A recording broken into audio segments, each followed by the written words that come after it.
하나님의 말씀은 충분히 우리가 힘껏 담대함으로 외칠 충분한 값어치와 이유가 있음을 믿으시면서 믿음을 가지고 하나님의 말씀을 붙들고 이 시간 한 목소리로 합독하실 때 읽는 가운데 성령의 충만한 역사가 우리 가운데 나타날 줄 믿습니다. 창세기 3장 21절입니다. 여호와 하나님이 아담과 그의 아내를 위하여 가죽 옷을 지어 입히시니라. 아멘. 다시 한번 읽도록 하겠습니다. 여호와 하나님이 아담과 그의 아내를 위하여 가죽 옷을 지어 입히시니라. 아멘. 하나님의 말씀대로 이루어지고 있음을 믿습니다. 자리에 앉아주시기 바랍니다.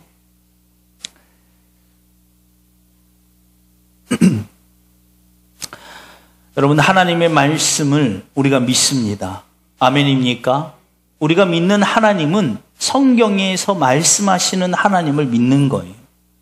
거듭 말씀이 드리지만 어느 누가 말하는 하나님이 아니라, 어떤 목사님이 말씀하시는 하나님이 아니라, 혹은 여러분이 경험하신 하나님이 아니라 우리가 믿는 하나님은 이 성경에 나와 있는 하나님을 믿는 거예요.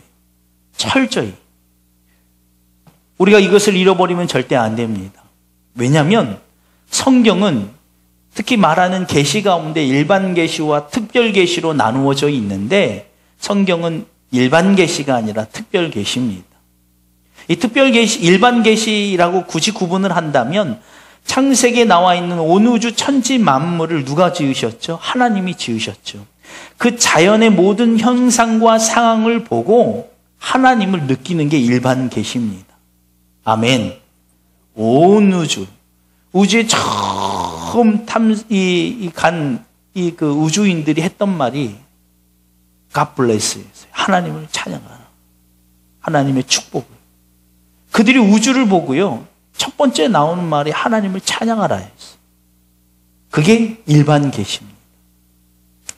우리가 가끔 자연의 그런 놀라운 것들을 보면서 하나님을 느끼는 것과 같은 것입니다.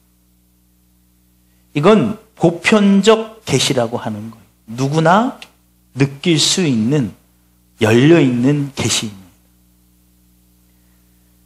그런데 성경은 특별 계시예요. 특별 계시는 인간의 타락 이후 하나님이 인간을 구원하시고자 하는 계획과 하나님의 성품이 담겨져 있는 계시를 말하는 겁니다.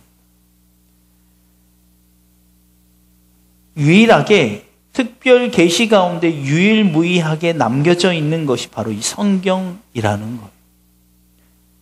그렇기 때문에 성경은 흔히 얘기하는 정경화 작업으로 이루어진 66권 외에도 외경이라고 불리우는 성경이 있습니다. 그 모든 외경들을 종합해서 66권을 만든 거예요. 그러면 사람이 만든 것 아니냐? 물론 사람이 성경의 그런 여러 66권, 성경 외에도, 외경 외에도 정경화 작업을 하는 것은 사람이 했습니다. 그런데 그 사람이 할 때 아무런 원칙이 없이 한 것이 아니라 여러 가지 원칙 가운데 그 원칙을 정해놓고 그에 합당한 성경만 집어넣은 거예요.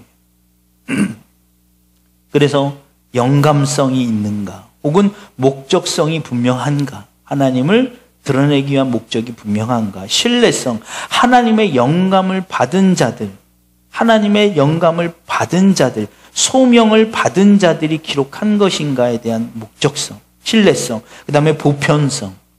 다른 성경과 봤을 때 전혀 보편적으로 하나님을 일맥상통한가, 그 다음에 보존성, 하나님의 성경의 근본, 원본을 근거하여 그 성경에 합당한가, 이와 같은 목적을 가지고 이 검증 절차를 가진 후에 모아진 게 이 성경이라는. 그렇기 때문에 우리는 성경을 하나님의 말씀으로 믿고 성경에 나와 있는 하나님, 성경에 나와 말씀하시는 예수님, 성경에 말씀하시는 성령님을 인정하는 거예요. 그럼에도 불구하고 성경은 다른 책과 달리 영감입니다. 영감. 즉 성경은 느낌이에요. 느낌. 신앙이라는 것 자체가 이해하는 게 아니라 느껴지는 거거든요. 그래서 신앙생활을 하면서 은혜를 받지 못한다는 것은 신앙생활을 하지 않고 있다는 말과 같아요. 주일 예배 꼬박 빠지지 않고 나오고 내가 주님 앞에 드릴 예물을 다 드린다고 할지라도 하나님의 은혜를 당장 느끼지 못하면 우리는 죽은 신앙과 같습니다. 어제 받은 은혜로 오늘을 절대 살아갈 수 없다는 거예요. 그래서 늘 예배가, 아니 모든 시간마다 하나님과의 관계가 이루어져야 하는 거예요. 그래서 성경이 디모데후서 3장 16절에 모든 성경은 하나님의 감동으로 된 것으로 라고 기록하고 있어요. 이 감동은 숨결, 즉 창세기에 나오는 하나님이 인간을 만드시고 그 코에 생명을 불어넣으시는 것과 같은 어조를 가지고 있는 거예요. 즉 성경을 읽을 때 하나님의 은혜를 느끼지 못하면 숨 쉴 수 없는 존재, 즉 죽어있는 존재와 같다는 거예요. 그래서 성경을 대할 때 우리는 두렵고 떨린 마음으로 성경의 말씀을 대해야 돼요. 왜냐하면 하나님의 말씀을 대했는데도 아무런 감흥이 없다면 내 안에 있는 영이 점점 죽어가고 있는 거기 때문에 그렇습니다. 여러분, 하나님의 말씀을 날마다 들으실 때 이와 같은 은혜와 은총이 있기를 주의 이름으로 간절히 축원합니다. 그런데 그러면 이게 어렵냐? 전혀 어렵지가 않아요. 왜냐하면 관계만 되어져 있다면 충분히 가능한 것이기 때문에 그래요.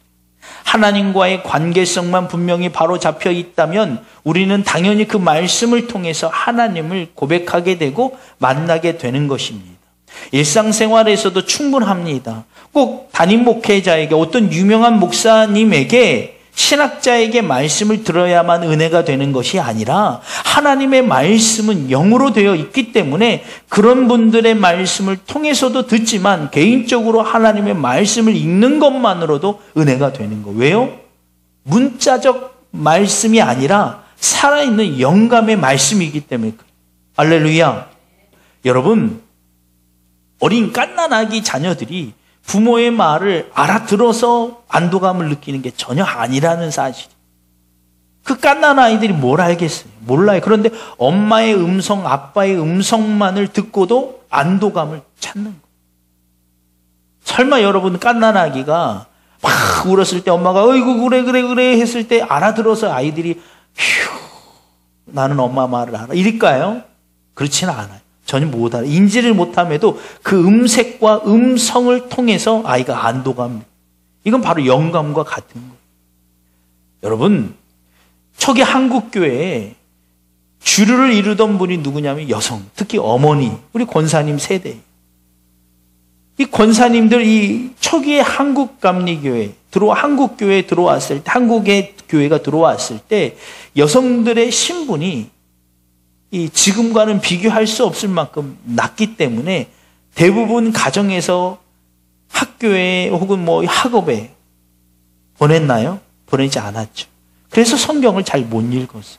무슨 뜻인지도 잘 몰라요. 그런데 은혜를 누가 받았어요? 어머니들이 받았어요. 당시에 지금보다 더 수많은 핍박이 있었음에도 불구하고 그 예배의 자리를 지켰던 거는 이해했기 때문이 아니라 야, 오늘 목사님 말씀이 참 논리적으로 철학적으로 참 이해가 간다. 그래서 그 자리를 지켰던 게 아니에요. 성경의 이해를 잘 못해. 무슨 말인지 잘 못 알아듣지만 마치 어린아이가 부모의 음성을 듣고 안도감을 느끼는 것처럼 그 음성을 듣고 안도감이 되고 은혜가 되는 거예요. 그렇지 않고서는 그 핍박과 모진 고난을 이겨가면서 그 예배 시간을 지킨다는 건 불가능하기 때문에 할렐루야. 그래서 하나님의 말씀은 어디서든지 누구든지 듣는 것만으로도 은혜가 됨을 믿으시기를 주 이름으로 축원합니다. 언제만 가능하냐면 열려있을 때가 가능하다는. 여러분, 그러므로 인해서 우리가 말씀을 대할 때는 하나님 앞에 마음을 바로 세워야 돼. 두렵고 떨림으로 너희 구원을 확인해 보라. 할렐루야. 그게 말씀을 통해서 지표가 되는 거예요. 어느 목사님의 혹은 어느 권사님, 장로님의 간증도 물론 들으면서 은혜가 되겠지만 더 분명한 기준점은 뭐 해야 돼요? 말씀이에요. 교리가 아니에요. 할렐루야. 이단에 넘어가는 이유는 교리로 넘어가는 거예요. 말도 안 되는 교리에 다 넘어가잖아요. 왜요? 성경이 아닌 교리에 신경을 쓰니까 그렇게 잘못 넘어가요. 우리가 믿는 건 교리가 아닙니다. 교리는 성경을 기준하여 성경의 기본점을 가지고 하는 게 교리예요. 성경을 지키고 신앙을 지키고 믿음을 지키기 위한 게 교리지. 교리가 교회를 지키고 담임 목회자를 지키고 어느 조직을 지키기 위한 교리라면 그건 이미 벗어난 거예요. 그래서 오직 우리의 말씀은 성경여야 한다는 거예요. 할렐루야. 오늘 말씀의 제목이 성탄절의 기적 두 번째 가지고 오십니다. 오늘 본문은 거두절미하고 설명을 잘 드리지 않아도 충분히 아는 말씀이죠. 성경 창세기에는 지난주와 동일하게 기원이에요. 모든 것의 시작점이 다 창세기에 기록이 되어 있어요. 인류의 시작, 온 우주의 시작, 그리고 죄의 시작, 그리고 죄로 인한 하나님이 인간을 너무나 사랑하셔서 구속의 시작도 창세기에 나와 있어요. 그 본문 가운데 오늘 본문이 바로 그 부분입니다. 에덴 동산에 뭘 두셨죠? 선악과 그리고 생명나무 실과 이 두 가지를 두셨습니다. 너무나 잘 보이는 곳에. 여러분 같으면 선악과를 어디다 두셨으면 좋았을까 하는 생각이 들었나요? 저는 아주 어렸을 때 왜 굳이 선악과를 동산 중앙에 두셨을까? 아무도 안 보이는 꽃향기에다가 두지. 제가 어렸을 때 저희 부모님들이 저희를 훈계하는 방법으로 회초리를 들었어요. 그렇죠? 회초리는 어디다 두나요? 잘 보이는 곳에 뒀어요. 그러면 저희 부모님이 우리를 때리고 싶어가지고 언제든지 손 닿는 곳에 둬가지고 당장이라도 때릴 수 있게 그래서 잘 보이는 게 두셨을까요? 그렇지 않죠? 회초리의 목적은 때리는 게 목적이 있나요? 아니면 가리키는 게 목적이 있나요? 가르치는. 우리 마음과 어린 애들 마음 같아서는 회초리 얻다가 숨겨놓았으면 좋겠다 생각이 들지만 부모님 입장에서는 잘 보이는 곳에 둬요. 왜요? 때리는 게 목적이 아니라 회초리를 보면서 경각심을 심어주기 위함. 하면 안 되는 것과 해야 될 것들을 스스로 구분하여 지킬 수 있는 하나의 기준점이 되는 거예요. 선악과는 잘 보이는 곳에 둬야 되나요? 안 보이는 곳에 둬야 되나요? 당연히 잘 보이는 곳에. 관계가 잘 되어 있을 때는 회초리와 같은 현상. 부모와 부모님과 관계가 잘 되어 있을 때는 회초리를 보면서 저거 빨리 숨겨버려야지가 아니라 저걸로 인해서 내가 할 것과 하지 말아야 될 것에 구분점이 분명히 생기는 거예요. 관계가 안 돼 있을 때는 어때요? 우리 엄마는 나를 때리기 위해서, 우리 아버지는 나를 때리려고 저걸 두었다고. 저걸 얻다가 탁 멈춰버려야지. 대부분의 아이들이 그렇죠. 아담과 하와도 똑같습니다. 왜 하나님 하필 동산 중앙에 생명나무 실과 오늘로 얘기하면 성령의 열매입니다. 생명나무 실과만 두고 이 선악과는 어디 구석지에 안 보이는 곳에 두지 왜 거기다 두셨나요? 라고 얘기하는 은혜가 관계가 깨어진 상태. 증거가 나타나죠. 한 번도 아담과 하와가 동산 중앙에 있는 선악과를 신경을 썼나요? 안 썼나요? 안 썼겠죠. 안 썼어요. 그런데 어느 순간부터 쓰기 시작했죠. 뱀에 유혹하는 순간부터 동산 중앙에 선악과가 신경이 쓰이기 시작했습니다. 신기하죠. 관계가 틈이 보이기 시작했다는. 그러자 동산 중앙에 있는 선악과가 보이기 시작하더라. 부모와 자녀 관계도 이와 같습니다. 부모와 자녀 관계도 인격적으로 혹은 친밀한 관계가 되어 있을 때만이 그 관계가 바로 형성이 되는 거예요. 복종 관계가 아니라 친밀감의 관계. 하나님이 동산 중앙에 선악과를 두신 이유는 복종의 관계가 아니라 친밀한 관계. 스스로 판단하여 지킬 수 있도록. 여러분, 부모와 자녀 관계에서도 친밀한 관계가 되시기를 주 이름으로 축원합니다. 그런 관계가 되어 있을 때 부모의 신앙이 자녀에게 그대로 흐르듯이 물려가는 거예요. 그런데 주종 관계나 일방적인 관계가 되면 부모의 신앙이 자녀에게 절대 흘러가지 않아요. 강제로 너 주일 교회 와라. 너 꼭 와야 돼. 너 안 오면 너 벌 받아. 너 지옥 가. 엄마가 아빠가 가는 곳이라면 그곳이 더 지옥이야. 그래서 안 가는 거예요.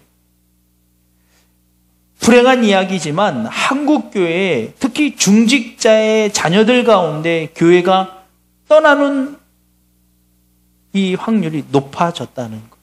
왜 그럴까요? 흘러가지 않았기 때문에. 부모와 자녀 관계는 친밀한 인격적 관계가 돼야 돼요.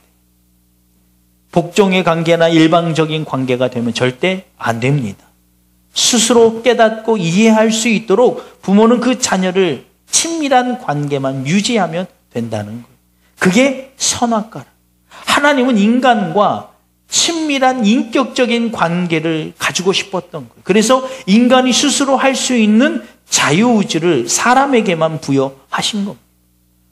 모든 동물, 모든 동식물, 세계 우주 어떤 곳이든지 사람 외에는 하나님을 거역할 수 있는 존재가 있어요, 없어요? 없어요. 절대 거역할 수가 없어요. 아무리 뛰어난 동물의 왕, 사자라고 뱀처럼 지혜롭다고 하는 뱀일지라도 하나님을 대적할 수가 없어요. 그래서 뱀이 누굴 이용한 거예요? 사람을 이용한 거예요. 왜요? 하나님을 대적할 수 있는 건 누구밖에 없어요? 사람. 오직 하나님이 만드신 것 가운데 하나님의 성품을 가진 인간뿐이었기 때문에 뱀이 하와와 아담을 이용한 거예요. 생각해 보세요. 지혜로운 뱀이 굳이 사람을 이용할 이유가 있어요, 없어요? 없어요. 자기 스스로 대적할 할 수만 있다면 충분히 자기 스스로 했어요. 그런데 뱀이 누굴 이용해요? 하와를 이용해요. 굳이. 왜요? 하나님을 대적할 수 있는 유일한 존재가 사람이기 때문에.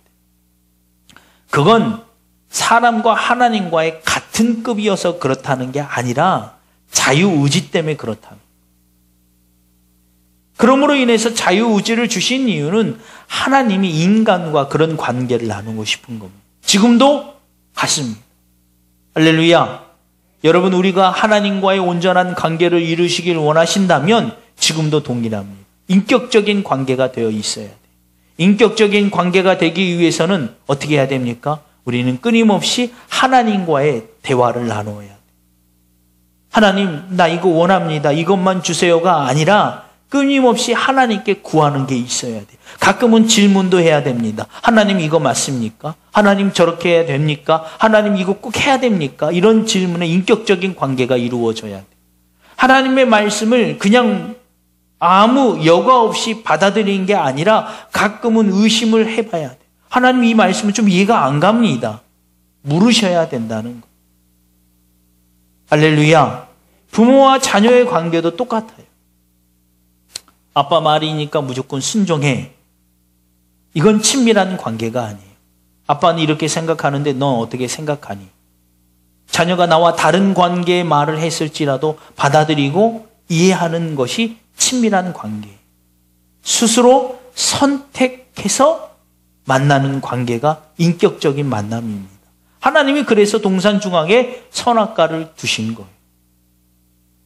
그런데 그 선악과를 결국 어떻게 했죠? 범하고 말았어. 뱀의 유혹에 넘어가 하와가, 하와의 유혹에 넘어가 아담이. 이처럼 죄는 매력적인 것입니다. 사단은 지혜로워서 혐오스러운 곳으로 우리에게 다가오지 않아요. 지난번에도 그런 말씀을 드렸지만 뱀이 그 만드신 것 가운데 가장 지혜로웠더라고 기록이 돼 있죠. 이 지혜로움, 말 그대로 탐스러운 거예요. 매력적인 것입니다. 하와가 보기에 뱀이 지금처럼 그런 혀나 날림날림거리고 막 징그러운 동물이 아니라 매력적인 거였다. 모르긴 몰라도 그 색이 지금과 완전히 달랐지 않았을까 싶어요. 이게 어울리는 비유일지는 모르겠지만 마치 핸드백처럼 매력적인 것, 갖고 싶고 만지고 싶은. 그래서 사단은 뱀을 이용해서 하와에게 먼저 접근한 겁니다. 하와는 그 매력적인 것에 넘어갔죠. 그 동산에서 아담에게 가장 매력적인 건 뭘까요? 하와죠. 그래서 사단이 먼저 하와를, 그리고 하와를 통해서 하와를 통해서 아담을 유혹하게 한 거예요. 그리고 그게 죄의 시초가 된 겁니다. 뱀의 유혹에 넘어간 하와는, 그리고 하와의 유혹에 넘어간 아담은 바뀌기 시작하죠. 왜 내게 이걸 주셔서? 하나님이 아담과 하와를 찾자 하와가 아담이 뭐라고 그러나요? 당신이 주신 하와 때문에. 하와는 당신이 만드신 뱀 때문에.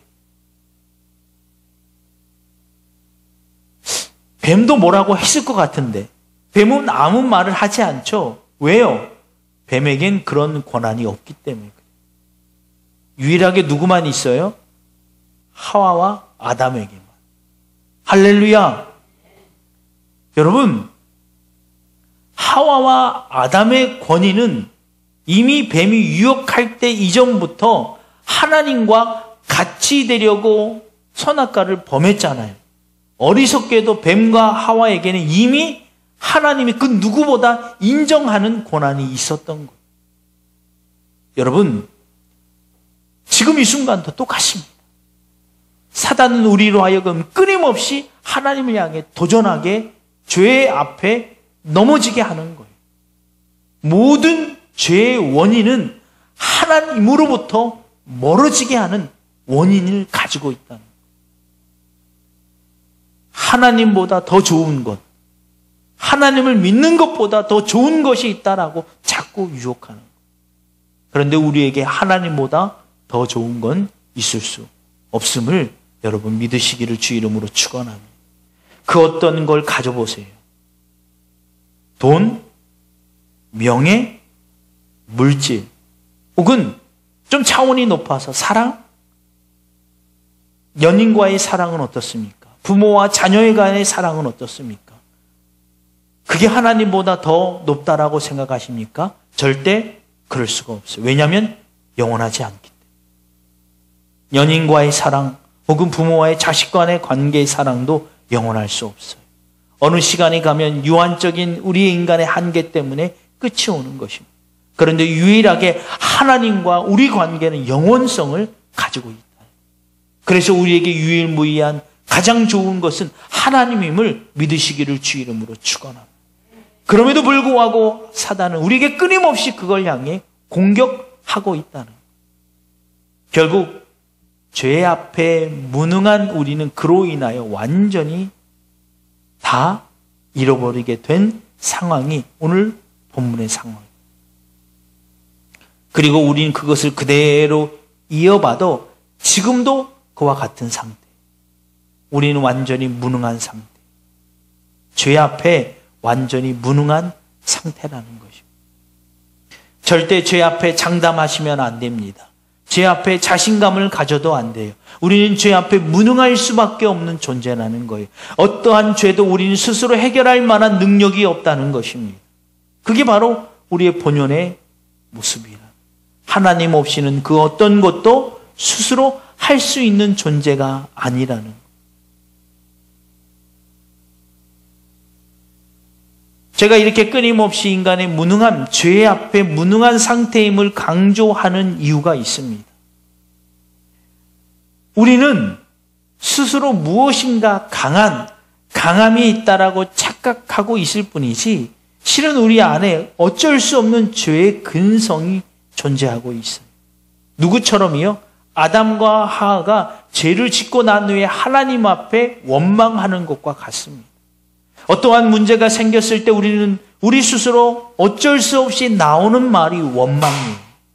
스스로 원망하기 시작합니다. 왜 이런 나라에, 왜 이런 사회에, 왜 이런 시대에, 왜 이런 코로나를, 왜 이런 가정에 이렇게 원망하기가 똑같다는 거예요. 설교하는 저도요, 원망할 때가 실은 참 많은 것 같아요. 감추고 있을 뿐이지. 말을 안 할 뿐이지 안에서는 원망의 마음이 가득 찰 때가 있다는 거예요. 원망하면 어떻게 됩니까? 해결점이 생깁니까? 그렇지 않아요. 원망은 또 다른 불평과 불신앙으로 우리로 이끈다는 거예요. 저게 문제야. 저 사람이 문제야. 이 조직이 문제야. 이 사회가 문제야. 원망은 아무런 우리에게 해결책을 주지 못해. 아담이 하와가 문제야. 하와가 뱀이 문제야. 둘의 결론은 뭐예요? 하나님이 창조하신 게 문제야 라고 불신앙적으로 갈 수밖에 없어. 그럼에도 불구하고 하나님은 찾으신다는 거예요. 아담과 하와를 찾으신다는 거예요. 왜요? 해초리로 치시려고? 그저 징계만 하시려고 찾는 게 아니라 너의 영적인 상태가 어디 있느냐라고 물으시는 거예요. 하와와 아담과 하와를 하나님이 너희가 어디 있느냐라고 물으신 것은 위치, 그 환경에 어디 숨어 있는가를 모르시기 때문에 물으시는 게 아니에요. 너희가 어찌 됨이냐, 이렇게 됨이 어찌 됨이냐라고 물으시는 거예요. 할렐루야. 왜요? 회복시켜 주시오. 할렐루야. 회복시켜 주시오. 그래서 그 첫 번째 증거가 가죽옷입니다. 아멘. 그래서 가죽옷이 우리에게 너무나도 중요한 예수 그리스도의 구속의 시초가 되는 거예요. 가죽옷을 지어 입히시니라. 그 전에는 가죽옷을 왜 안 입히시다가 이후에 갑자기 가죽옷이 출현하게 됐어요. 뭐 때문인가요? 그 전에는 아담과 에덴 동산에 사는 그 에덴 동산이 뭐 없었나요? 가죽옷을 지어 입히면 안 됐나요? 그렇지 않죠. 가죽옷이 지어 입힐 수도 있어요. 그런데 가죽옷이 그때는 필요가 없어요. 근데 갑자기 가죽옷이 필요하게 됐어요. 뭔 차이인가요? 죄. 죄로 인해서 가죽옷이 생긴 거예요. 가죽옷은 어떻게 만들어지죠? 누군가의 무엇인가의 희생이에요. 그렇죠?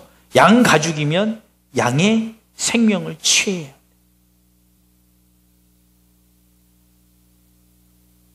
아담과 하와가 죄를 짓지 않았다면 가죽옷이 필요가 없었을 것이고, 가죽옷이 필요 없었다면 누군가의 양의 희생이 필요 없을 터인데, 죄가 인하여 가죽옷이 필요하니까 누군가의 희생을 치르고 가죽옷을 지어 입히신 거예요. 이게 바로 예수 그리스도의 구속의 사건으로 완성될 시초가 되는 거예요. 가죽옷은 아담과 하와가 눈이 밝아져 서로가 벌거벗은 것을 보고 부끄러워하면서 그것을 덮어주기 위한 방법으로 가죽옷이 있는 거예요. 즉 치부를 가리기 위한 목적이라는 거예요. 이제 다다음 주면 성탄절입니다. 대강절을 보내는 우리가 어떤 마음으로 보내야 되겠습니까? 바로 가죽꽃과 같은 여러분 사명을 감당하시기를 주 이름으로 축원합니다. 여러분이 사랑하는 사람, 여러분이 아는 사람, 여러분이 알고 있는 사람의 치부를 덮어주는 그와 같은 대강절을 지내시기를 주 이름으로 축원합니다. 지난주에 그런 말씀을 드렸죠. 예수님이 탄생하실 때 여러분이 동방박사와 같이 세 가지 보화를 가지고 오셔야 된다. 그게 뭐냐면 오늘 본문에서 얘기하는 가죽옷입니다. 가죽옷이라고 해서 가죽을 정말 잡아오는 건 아니겠죠. 저희 둘째가 그런 얘기를 하더라고요. 갑자기 핸드폰에 스팸 문자가 오잖아요. 스팸이 뭐야? 이렇게 물어보니까 둘째가 먹는 스팸 얘기하는 거야. 가죽옷을 가져오시면 안 돼요. 첫 번째 뭐라고요? 치부를 덮어주는 여러분 사랑을 베푸시기를 주 이름으로 축원합니다. 한번 그렇게 해보세요. 어렵지만 가족 간의 치부.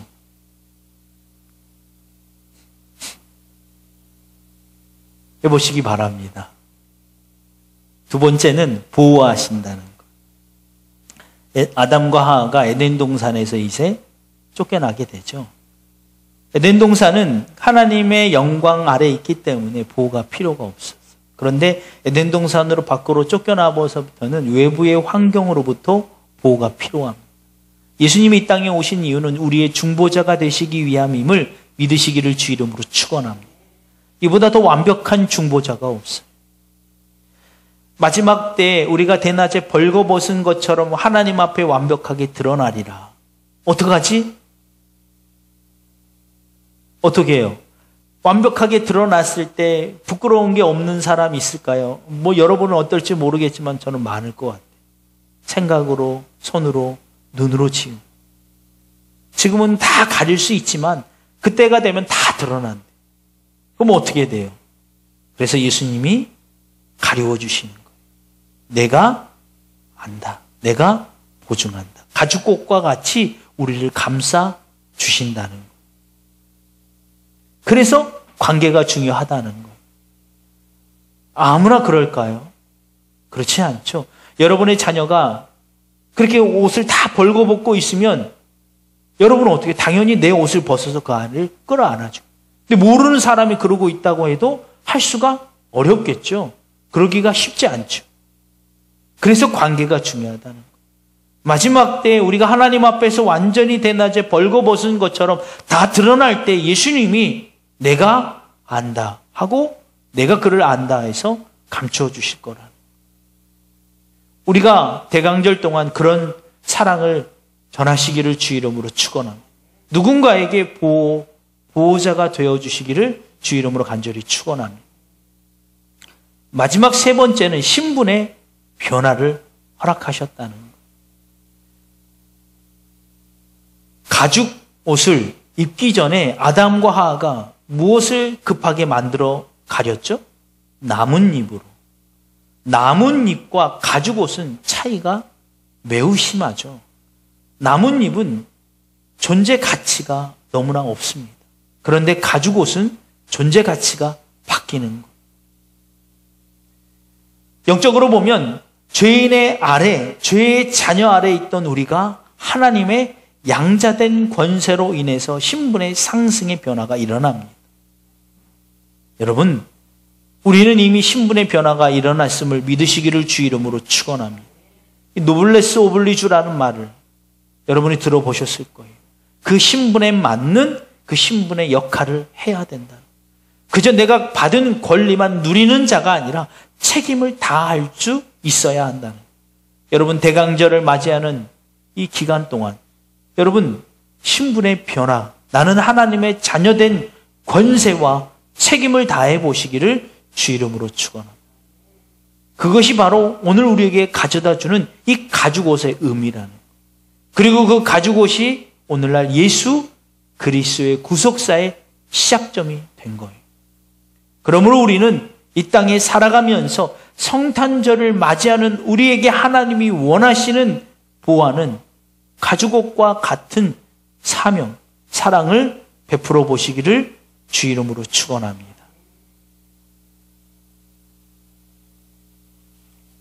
이 시간 우리 나 같은 죄인이라는 복음성가 있습니다. 우리 복음성가 하나님께 한번 올려드리신 다음에 여러분 이렇게 기도했으면 좋겠습니다. 오늘 본문의 말씀을 통해서 우리가 본 것처럼 이 땅에 우리가 예수 그리스도의 탄생을 무엇으로 알리겠습니까? 지금 교회가 많은 사람들에게 비탄의 대상이 되고 있는 것을 여러분 저보다 더 많이 잘 알고 계실 거예요. 그럼에도 불구하고 우리가 예수님을 혹은 하나님을 부끄러워하시면 절대 안 됩니다. 왜냐하면 이 땅의 모든 죄를 구속하시기 위해 이 땅에 오셨기 때문에, 그분이 나를 죄에서 구속하여 주사, 구원하여 주사 영원한 생명을 주셨기 때문에 내 영혼의 생명의 은인입니다. 우리가 그분을 부끄러워하면 안 됩니다. 우리가 부끄러워해야 될 건 뭐예요? 오늘날 우리의 모습, 혹은 우리의 죄인, 혹은 올바로 서지 못한 교회의 모습을 부끄러워하긴 해야 돼요. 그것조차 부끄러워하지 않으면 그건 이미 하나님과의 관계가 옵니다. 부끄러워하셔야 돼요. 원망하라는 게 아니라, 누군가를 책망하라는 게 아니라 부끄러워하셔요. 그건 당연한 거. 누군가 어떤 목회자가 어떠한 스캔들로 인해서 나오면 부끄러워해요. 저 나쁜 사람, 저 죽일 놈, 나는 아니지가 아니라 그의 모습을 보고 부끄러워하셔. 어떤 교회가 그와 같은 일로 인하여 매스컴에 나오면 저 죽일 교회, 이렇게만 말하는 게 아니라 부끄러워하셔요. 그런데 예수님을 부끄러워하시면 안 돼요. 하나님을 부끄러워하시면 안 돼요. 내 안에 계신 성령님을 무시하시면 안 돼요. 여러분, 그건 너무나도 어리석은 겁니다. 여러분, 이 시간 주님 앞에 그와 같은 마음으로 고백하시기 바랍니다. 내가 주님을 부끄러워하지 않겠습니다. 여러분, 이 죄가 뭔 줄 아세요? 죄는, 우리가 죄인이라고 하는 것은 죄를 지었기 때문에 죄인이 아니라 하나님으로부터 멀어졌기 때문에 죄인인 거예요. 그럼 우리 죄인 될 수 있어요, 없어요? 죄인 될 수 있어요. 아니, 예수님을 영접했는데 죄인 될 수가 있어요. 기도하는데도 죄인이 될 수가 있어요. 성경을 읽는데도 죄인이 될 수가 있습니다. 왜요? 하나님과 멀어져 있는 상태면 그건 죄인이에요. 빛이 있는데 하나님의 빛 대신 하나님으로부터 멀어지고 있으면 그건 내 안에 죄가 들어오는 거예요. 그런데 내가 어떠한 형편일지라도 하나님께로 나가고 있다면 그건 죄에 벗어나는 거예요. 할렐루야. 여러분, 그래서 우리는 끊임없이 고백해요. 하나님, 내가 죄인입니다. 내가 죄인입니다. 그래서 빛 대신 주님이 필요합니다. 여러분, 아까 말씀드린 가죽 옷으로서 해야 될 그 사명을 기억하시면서 내가 그 사명을 온전히 감당할 수 있도록 인도하여 주시고 내 안에 예수 그리스도 하나님을 부끄러워하지 않게 하여 주옵소서. 오직 하나님을 자랑하게 하여 주옵소서. 무엇으로든지 자랑하게 하여 주옵소서. 그게 삶으로 보여져야 된다는 거예요. 꼭 예수 믿으세요, 이것도 좋지만 삶으로 그게 보여져야 돼요. 우리가 그걸 보여주지 못하니까 세상의 지탄이 돼요. 입술로는 예수 믿으세요 하는데 삶은 전혀 다르니까. 여러분, 그게 부끄러워해야 된다. 여러분, 삶 속에서 정말 예수 믿는 사람인지 예수님을 부끄러워하지 않는 사람인지 삶 속에서 증명이 되시기를 주 이름으로 축원합니다. 여러분, 그걸 놓고 기도합시다. 그래서 나 같은 죄인 주님 앞에 고백하는 거. 주님, 저는 죄인입니다. 주님 없이는 살 수 없습니다. 끊임없이 주님이 필요합니다. 이 시간 내게 찾아오셔서 내 모든 죄를 용서하여 주시고 내가 일상 가운데 살면서 주님 오실 성탄절을 맞이하기 위하여 가죽옷과 같은 내가 이미 받은 은혜를 그대로 전하기를 원합니다. 그와 같은 믿음을 주옵소서. 기도하시고요. 여러분, 두 번째로 기도하실 때 이 땅 가운데 있는 수많은 고난받는 영혼들을 위해서 기도합시다. 여러분, 우리 기도가 충분히 능력이 있고 하나님이 들으실 만한 하실 수 있는 것은 우리가 이처럼 그와 같은 자를 위하여 기도하기 때문입니다. 여러분, 기도하시고요. 세 번째, 마지막으로 기도할 때 나라와 민족을 위해서 기도해 주시기 바랍니다.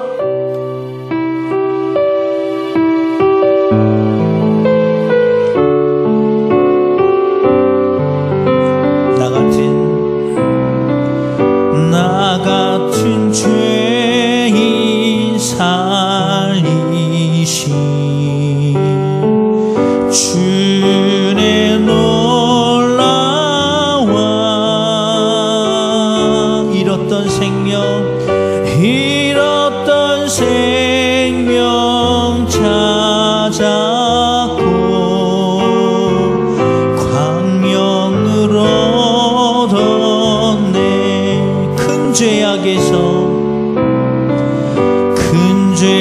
악에서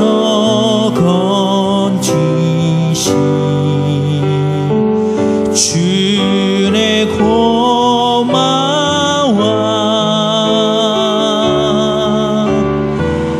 나 처음 믿는 그 시간 귀하고 귀하다. 주 찬양, 주 찬양, 주 찬양.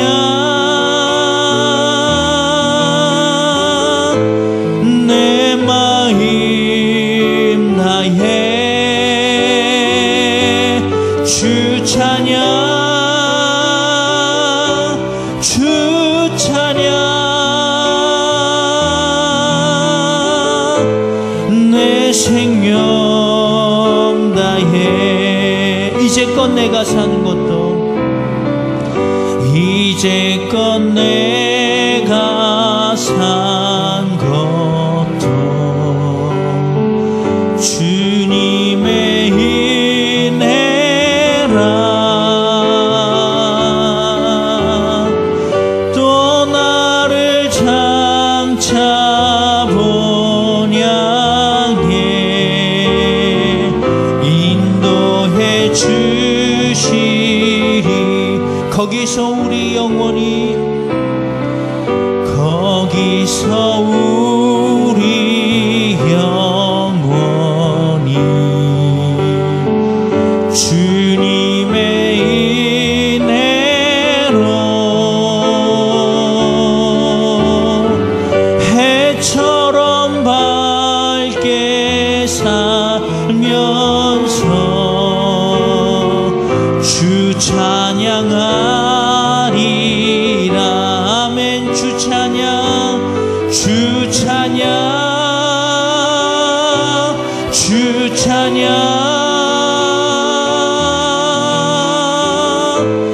내 마음 다해 주 찬양, 주 찬양.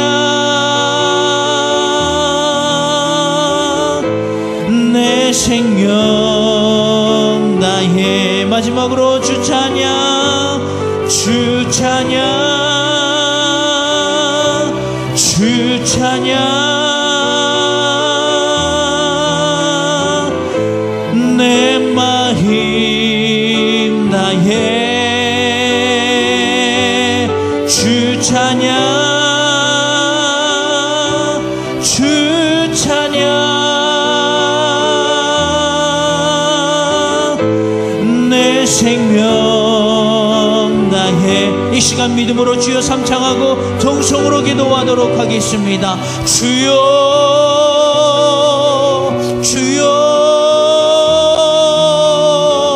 주여. 아버지 하나님, 이 시간 주님 앞에 간절히 기도합니다. 우리의 생명이 되시며 우리의 구원자가 되시며 우리의 모든 죄에 도말하시며 용서자가 되시는 주님 앞에 이 시간 간곡한 말로 간절히 기도하오니, 우리가 주님 앞에 멀어졌던 것들, 주님을 아버지 내 안에 계신 성령을 무시했던 것들 아버지 하나님 앞에 고백합니다. 하나님, 우리의 죄를 용서하여 주옵소서. 이 시간 진실로 주님 앞에 고백하오니, 하나님 이 시간 이 부족한 종의 죄를 고백하오니 주님 들으시고 응답하여 주시되 모든 죄로부터 자유함을 얻을 수 있도록 인도하여 주옵소서. 아버지 하나님, 이 시간 하늘로부터 내려오는 주의 거룩한 성령의 그 충만함이 우리의 모든 것을 완전히 새롭게 하기를 간절히 기도하오니, 우리가 죄인된 죄의 모습으로 주님을 맞이할 수 없기에 이 시간 주님 앞에 완벽하게 완전히 주님 앞에 고백합니다. 하나님, 우리가 죄 앞에 아버지 중노릇하였음을 고백하며 죄로 인하여 주님을 멀리하였음을 고백하며 죄로 인하여 하나님께 기도하지 못하였음을 고백하며 죄로 인하여 하나님을 찬양하지 못하였음을 고백하며 죄로 인하여 하나님을 부르지 못하였음을 고백하오니 이 시간 내주하시는 성령님의 도우심을 받아 우리 안에 있는 성령의 충만함을 받아 아버지 하나님 앞에 완벽하게 죄로 인하여 벗어나며 자유함을 얻기를 원하오니 하나님의 자녀된 권세를 이미 우리 가운데 허락하여 주셨사오니 내 이름으로 구하는 곳에 내가 너희와 함께 하시겠다고 하였사오니 이 시간 주의 이름으로 간곡히 간절히 기도하오니 이곳 가운데 충만하게 임하여 짐으로 말미암아 저들의 의심과 두려움을 사라지게 하여 주시고 아버지 하나님여 죄 앞에 아버지 엎드려졌고 죄로 인하여 올무가 쌓였던 것들로 하여금 자유함을 허락하여 주옵소서. 아버지 하나님 이 시간 육신의 질병으로 인하여 고난 가운데 있는 심령이 있다면 아버지 하나님이 내주하시는 성령께서 하늘로부터 내려오는 주의 거룩한 성령의 충만함이 아버지 하나님 우리의 왕 되신 하나님 우리의 아버지가 되시는 그 하나님 우리의 양자된 권세로 삼아주신 그 하나님의 관계로 인하여 주님 앞에 간곡히 간절히 기도하오니 하나님 우리의 모든 죄를 도말하듯이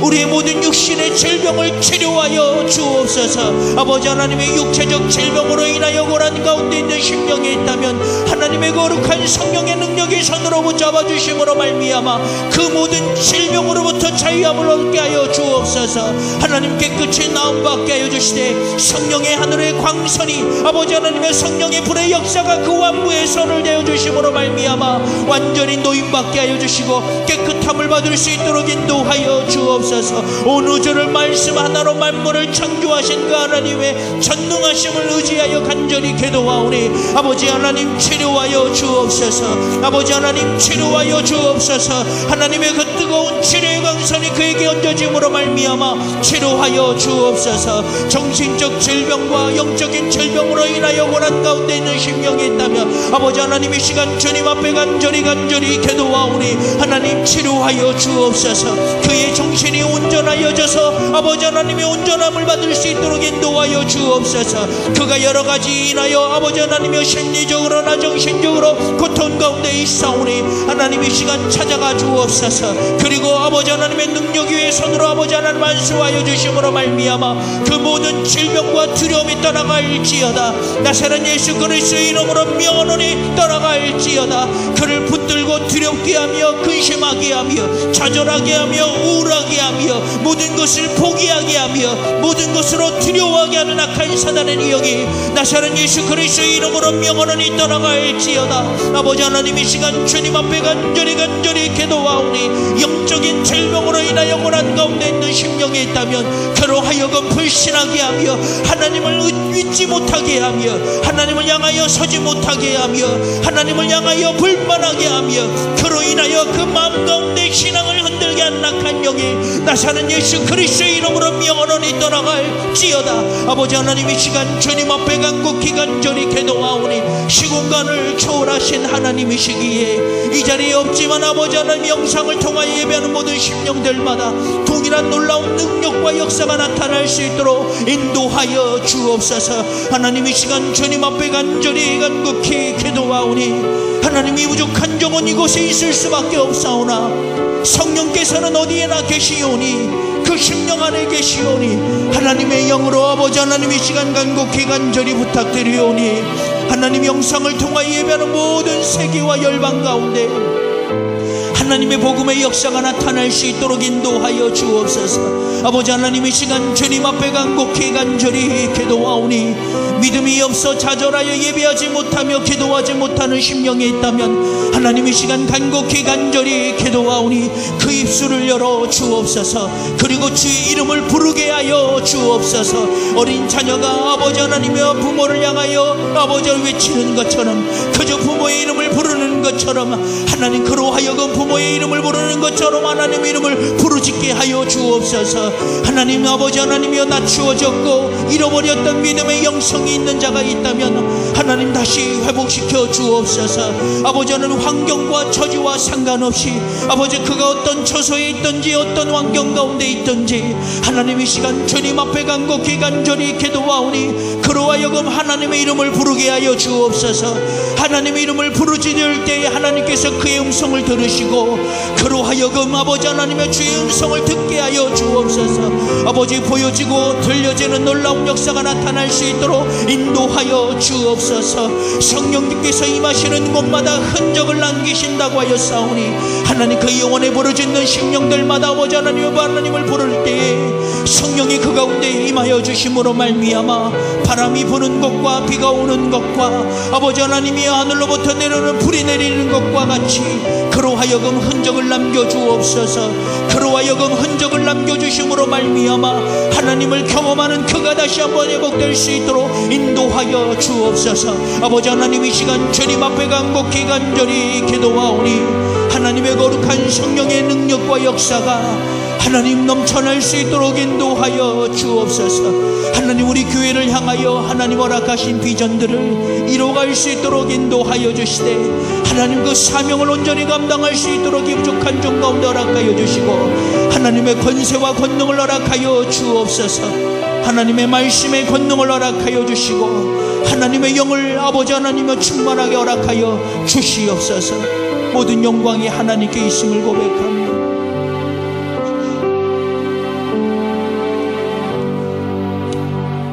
지금은 우리 구주 예수 그리스도의 십자가의 보혈의 은혜와 지금도 분명 살아계셔서 우리 모든 인간의 생사복을 주관하고 계신 하나님의 그 크신 사랑하심과 우리 안에 계시면서 우리를 위하여 말할 수 없는 탄식으로 친히 간구하시는 성령님의 감화 감동 교통 역사하심이 오늘 말씀처럼 우리가 성탄절 맞이하는 대강절 기간 동안 가죽옷과 같은 은혜를 받았사오니 그 사명을 감당하기로 작정하는 저들 머리 위에 저들이 속한 가정과 직장과 사업장 위에 이제로부터 영원토록 함께 하시기를 간절히 축원하옵나이다. 아멘. 아버지 역사하여